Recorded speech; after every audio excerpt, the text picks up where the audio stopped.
मैंने आज ऑफिशियली तिपरा मोथा के चेयरमैन होने के पोस्ट में रहकर आघोर देबबर्मा जनरल सेक्रेटरी आईपीएफटी को चिट्ठी दे दिया है और मैंने क्लियरली कहा है मुझे पार्टी का नाम या पोस्ट में कोई इंटरेस्ट नहीं है।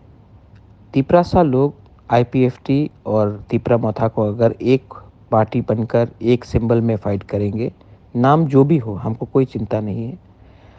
तिपरासा लोग थानसा देखना चाहते हैं और इस बार अगर हमारा थानसा हुआ तो गवर्नमेंट ऑफ इंडिया से हम अपने लोगों को कुछ दे सकते हैं।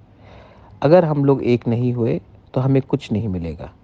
इसी के लिए मैंने चिट्ठी आघोर देबबर्मा को दिया है। वो आईपीएफटी के वर्किंग प्रेसिडेंट को देंगे और तब आईपीएफटी को सोचना पड़ेगा कि हमें आने वाले दिन में तिपरासा के संग काम करना है या अलग अलग होकर फाइट करना है या बीजेपी के संग फाइट करना है।